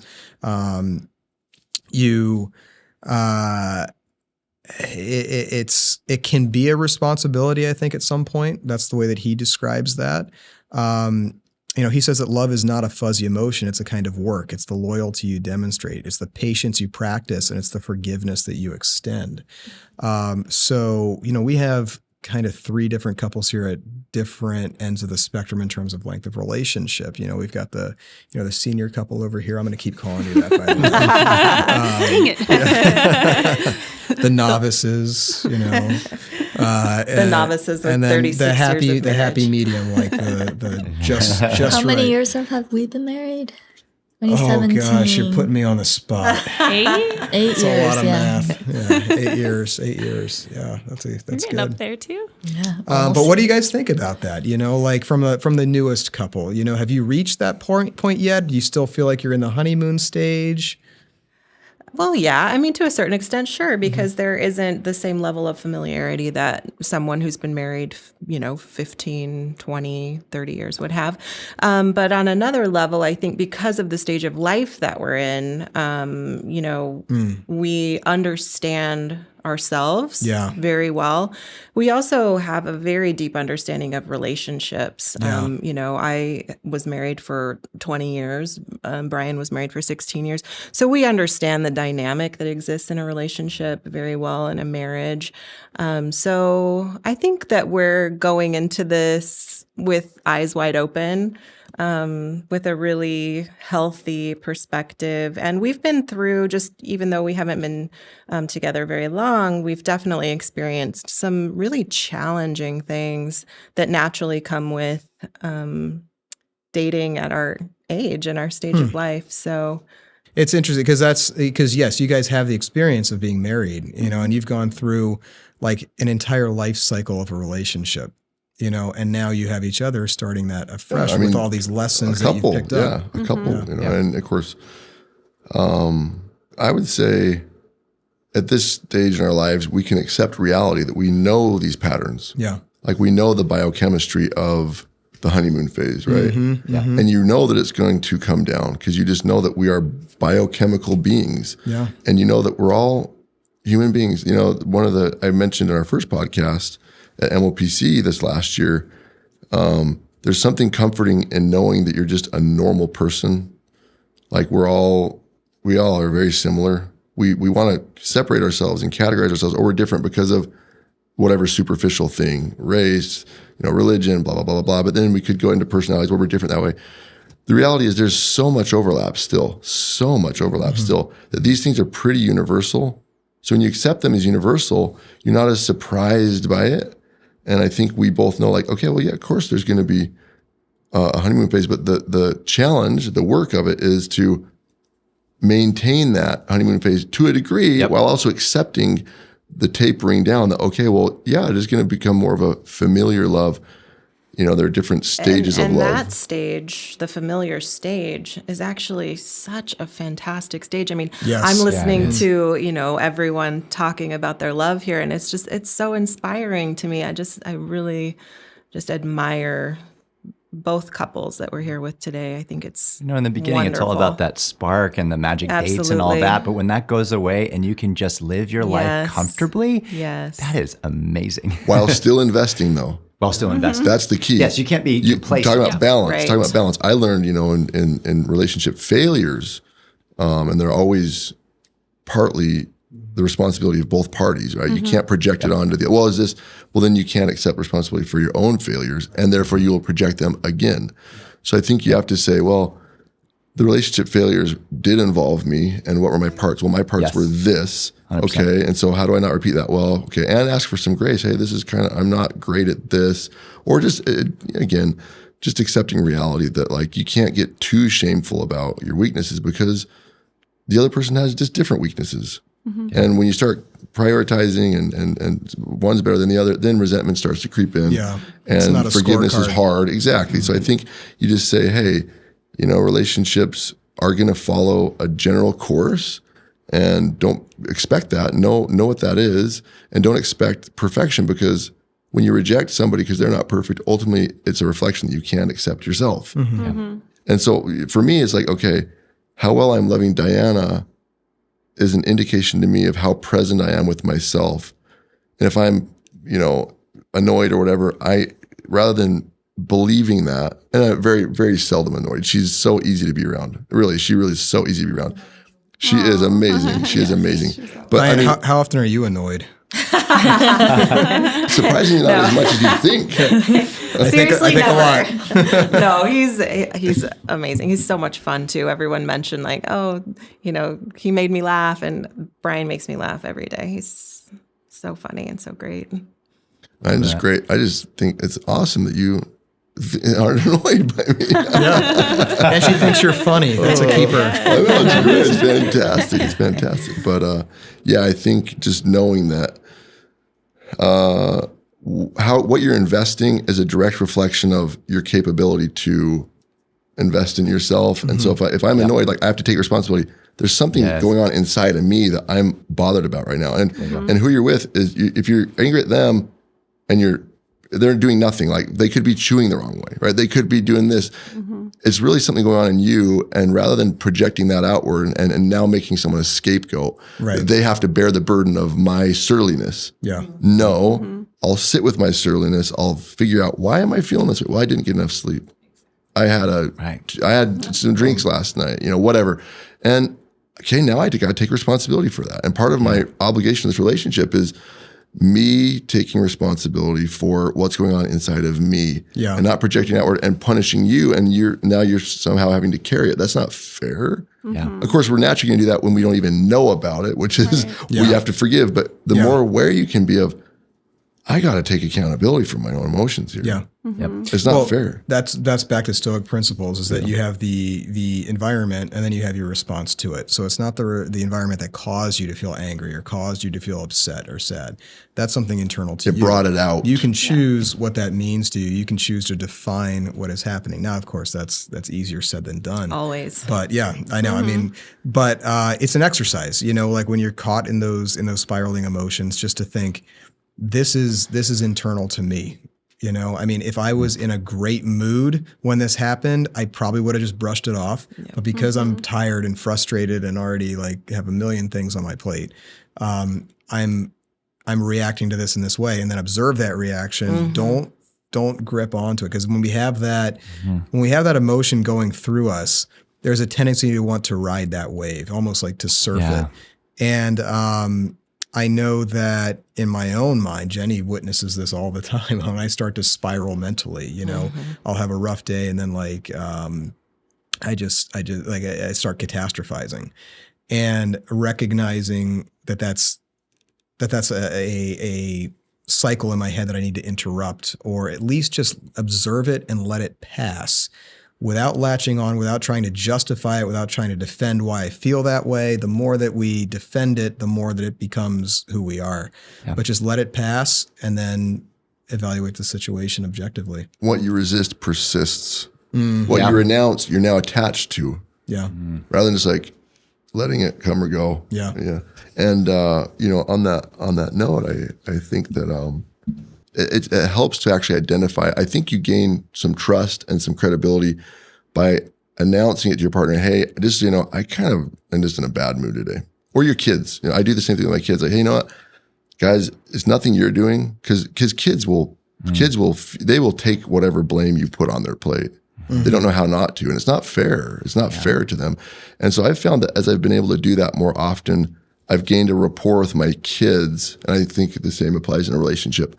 That you can be self-aware and you cannot project and you cannot scapegoat and say, hey, so just so you guys know, I'm in a bad mood today. I'm tired and I'm not going to respond great. I'm really not going to try and take it out on you. And if I do, I'm sorry.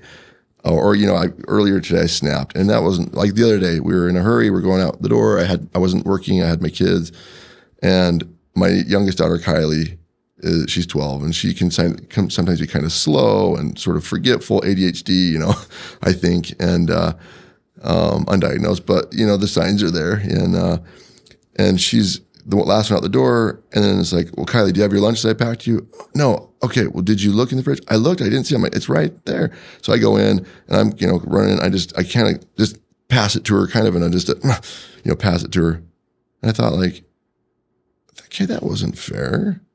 So later on, I said, hey, Kylie, I just want to let you know, because she's the sweetest kid. I just love her to death. She adds so much to my life. I said, hey, just earlier today when I kind of just handed you the lunch, I wasn't saying anything to her. I wasn't wasn't overtly rude, but my energy was definitely scapegoating or projecting, right? Yeah.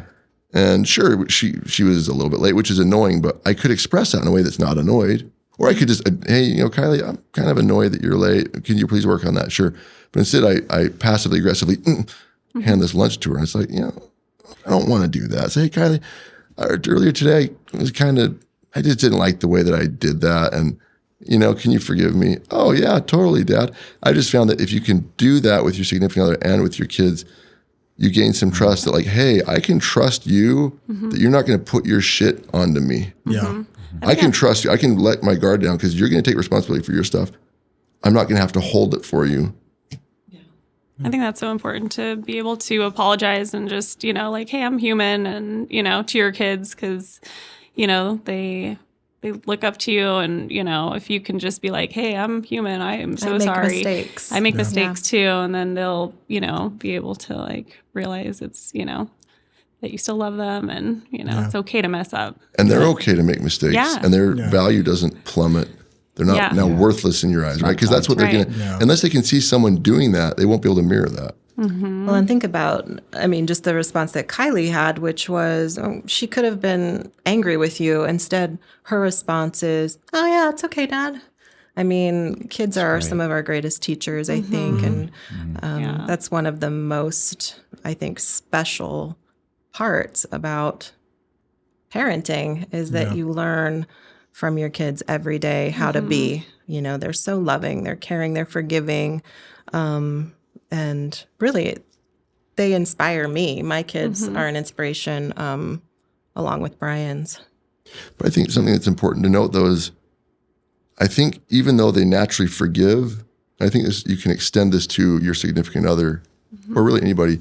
I think it's still important to identify it. Because like if I didn't say anything to Kylie, who knows, maybe over a lifetime, if there's not acknowledgments, there's resentment's going to build. Yeah, you have but to if you can acknowledge it, yeah. the resentment just passes, willing to forgive that quick, bam, willing to forgive. But if you can't acknowledge it, I think there's almost a thing that we do to each other where we want to, quote unquote, hold the other person accountable because we have resentment and they haven't addressed it. You haven't acknowledged this yet, so I'm going to resent you until you do. I'm going to withhold something. Yeah. I will not give you my affection. I will not give you my trust. I will not give you my respect until you can acknowledge this part of you that everyone can see, but you can't. And so when you can say, hey, I can see it too, just so you know. And it, I'm working on it. Oh, well, I don't have to be the only one that sees it now? Oh, God. Okay, hey, you know what? It's fine. You're forgiven. I think that's what's happening internally. So I just want to make the point that although they do forgive easily, people generally, I think that's really only if we can acknowledge it and identify that we know that it's happening too, that we're not blind to our own blindness. Sounds like what you're basically saying is people are willing to forgive provided that you actually apologize. Exactly.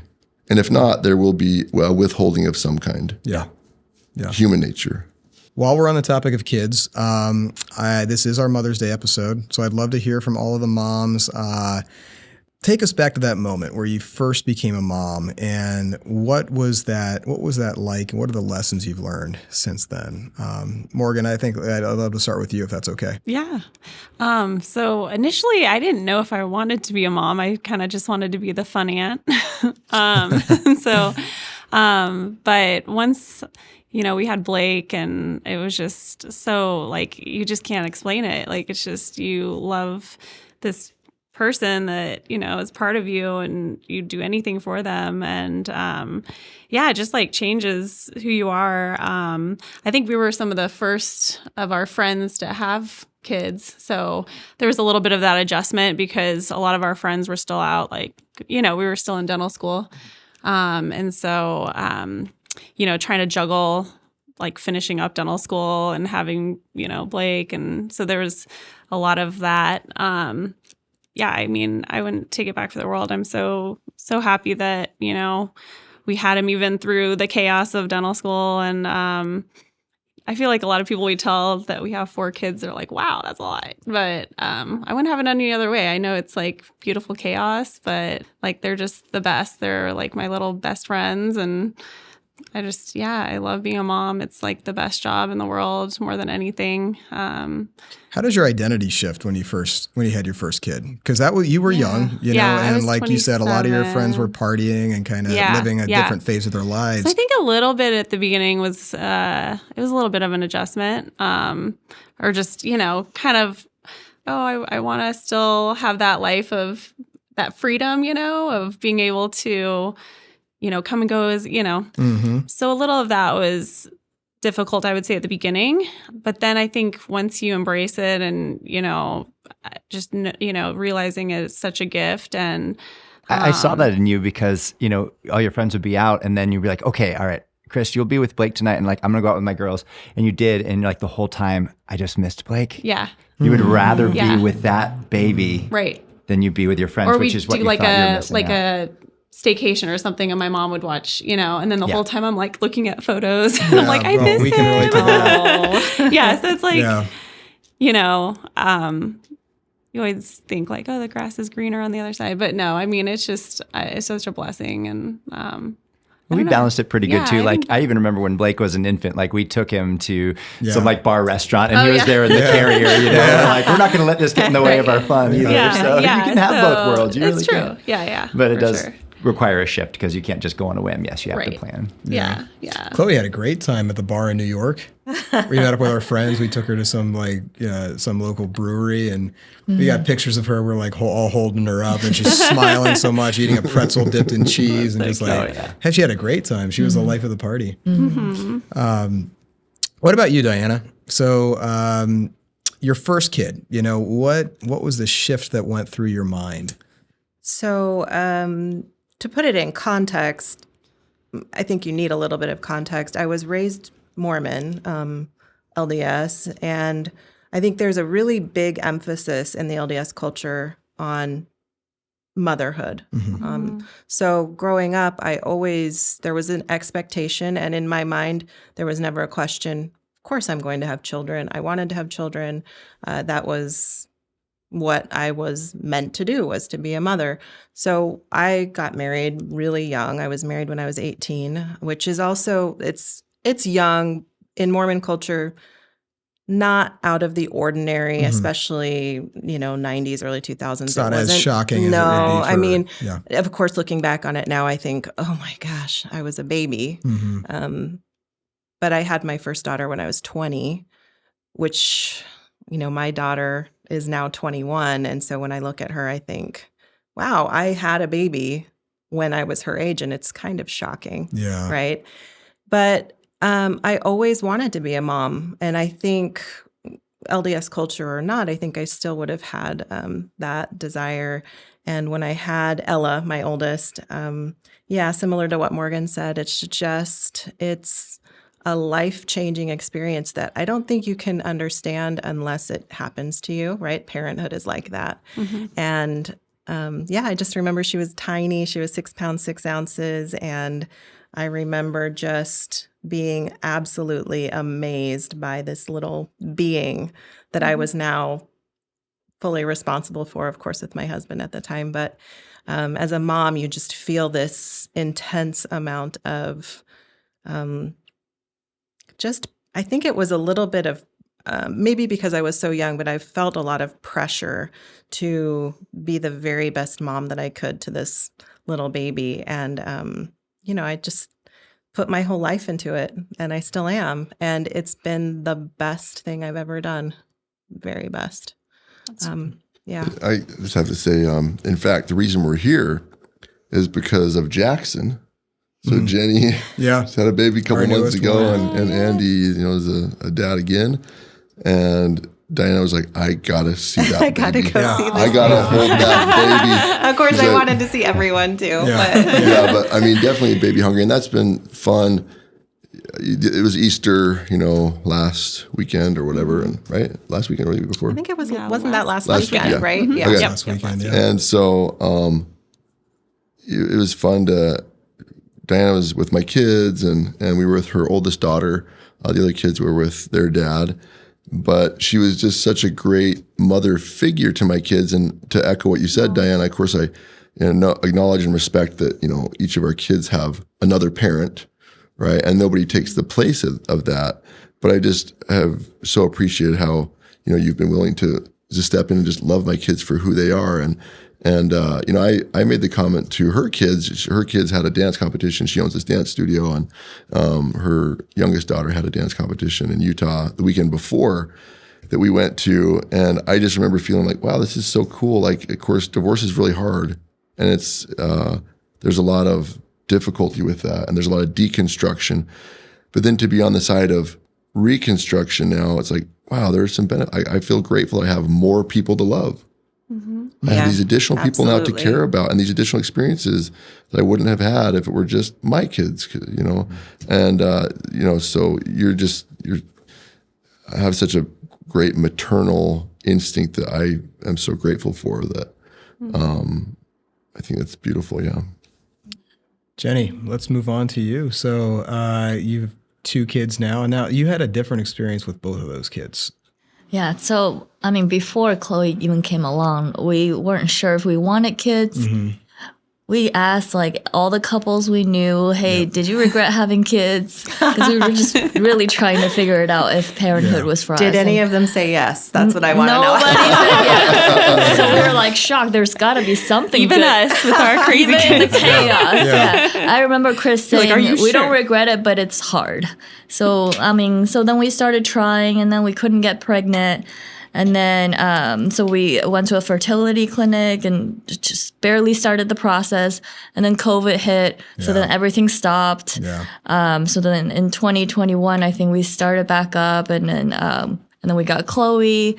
And the whole process was pretty easy in the beginning. Mm-hmm. And then about 3 months in, all of a sudden I started getting these like just terrible thoughts, crying all the time, anxious all the time, reading Facebook articles about how other people's babies died. And it's just like going down a rabbit hole that I couldn't get myself out of. Mm-hmm. So I was like questioning, wow, what did I get myself into? Like, this is not meant for me. I wasn't meant to be a mom. And there's just too much responsibility. I couldn't sleep. I was losing weight. It's just a lot of things going on all at once. And I didn't really read up on postpartum depression or anxiety before I delivered Chloe, because I didn't think that was going to happen to me. I'm like, I'm a very easygoing person. I don't have the emotional ups and downs. Like, why would I experience that? But then for months and months, it just couldn't end.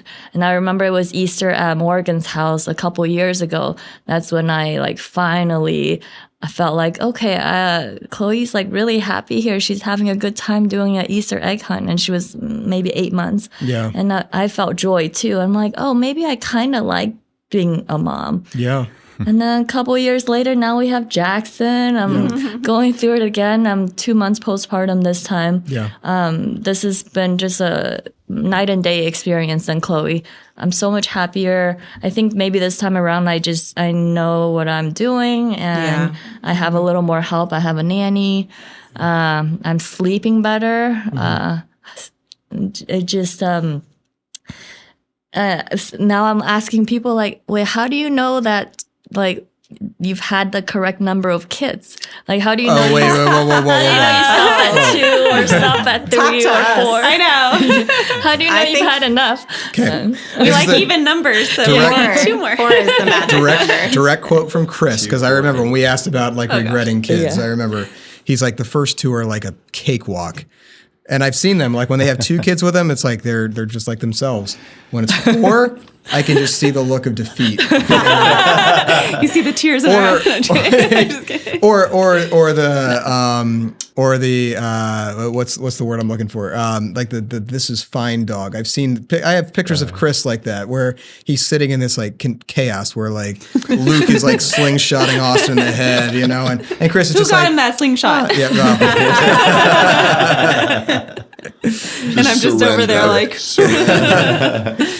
it was a souvenir. okay. You know? I agree with Diana though. Like motherhood, you can't explain it to someone who's never been a mom. Yeah, it's awesome. Like it's so much more. It is so much work, but you just love that kid so much, and that kid is half you and half your husband, and the little milestones you just love witnessing, and how they're becoming their own little person. You're just so proud of everything, and each one's so different too. Yes. Like each kid is so unique. It's like it's crazy how all of them. And have I their would own say little that continues. I remember when my kids were little, I kept thinking, I don't want them to grow out of this phase because they're so sweet. And Chloe's in this really cute phase right now. And I remember having this feeling of panic a little. Oh, they're going to get up. They're going to grow. They're going to get out of this phase. And every phase is just as magical and just as fun and just as exciting. Even my daughter, who's a junior in college, I'm like, this is so amazing.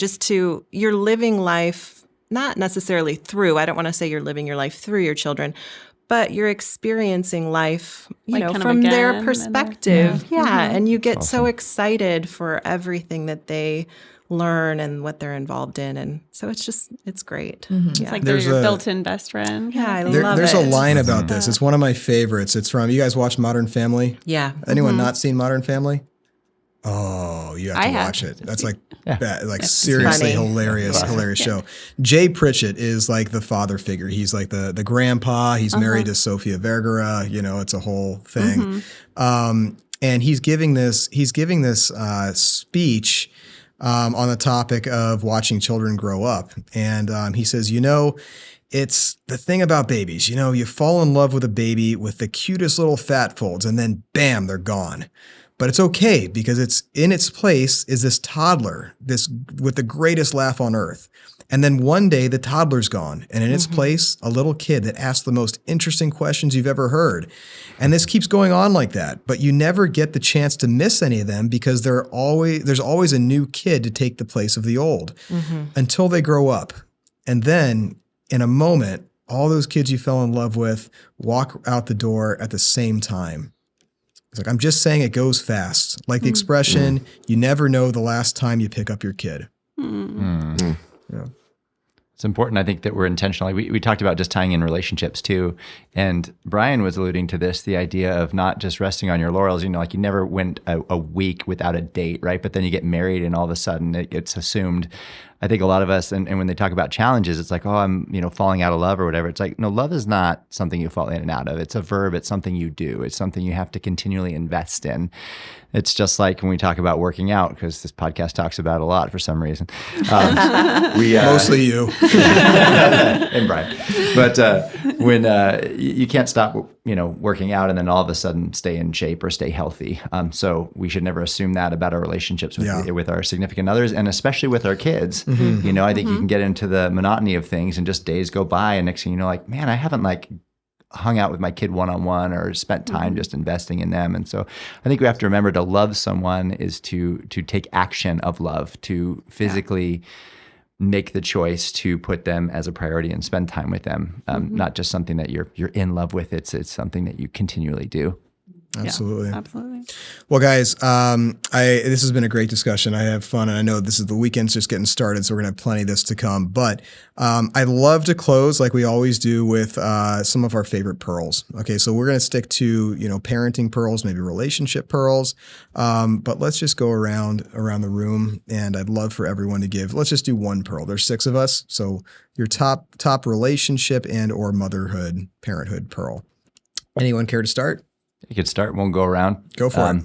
I would say the biggest pearl that I learned about relationships and being a parent is the 100-0 principle, actually, that I learned from your dad. And he said, you have to take full responsibility for the relationship success. When you start pointing fingers at the other person, or I did this and now you do that, it's no longer a relationship, it's a transaction.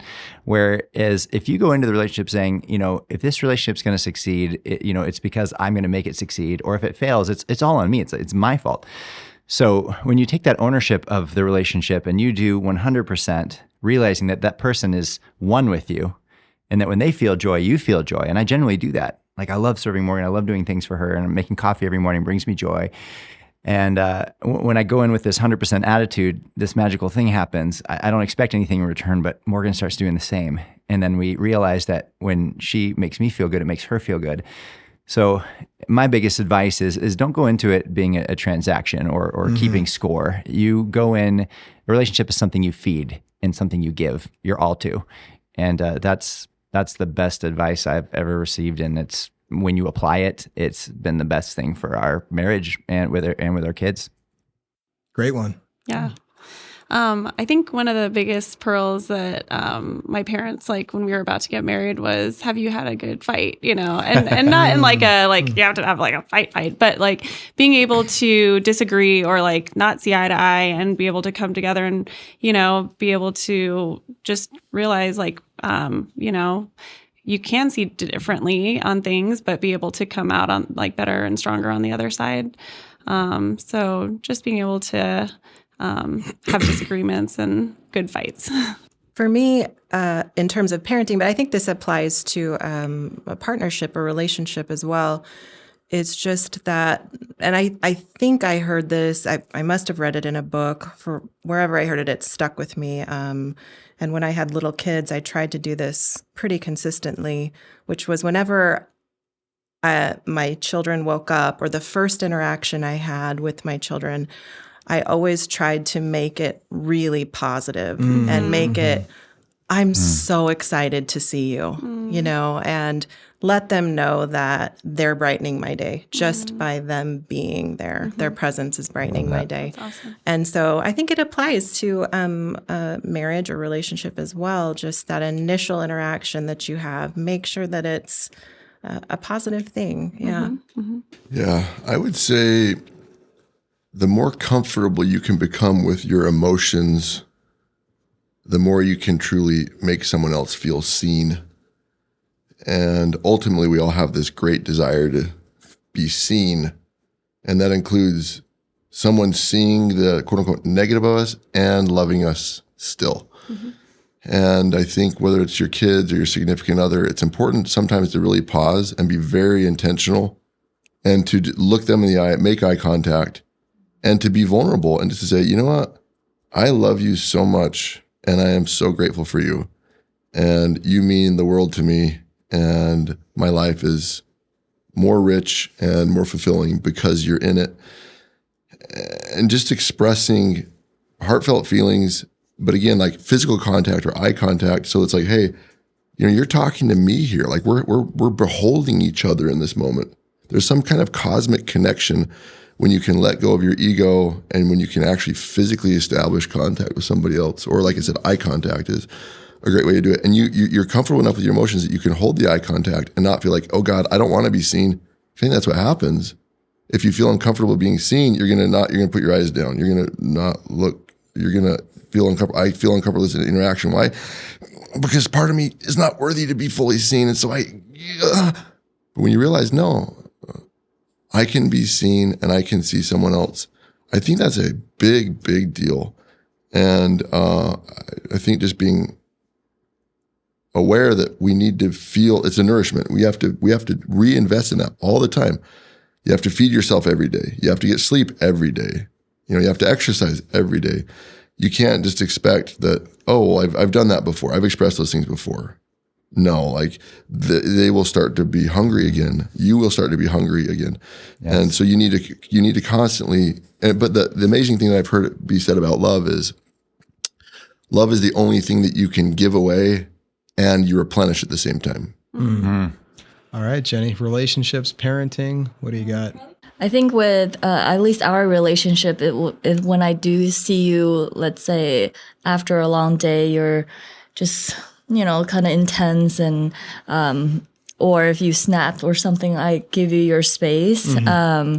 I don't need to engage. If you snap at me, it's not meant towards me. It's just you had a long day and I give you your space. And then later on, after everything's cooled down, then I'll confront you. Okay, mm-hmm. Earlier you said this, it didn't make me feel good. Mm-hmm. And so I'm not contributing in the heat of moment, like trying to feel the flame, but also holding you accountable that, maybe there's things that were, the way that it was said, what didn't make me feel good.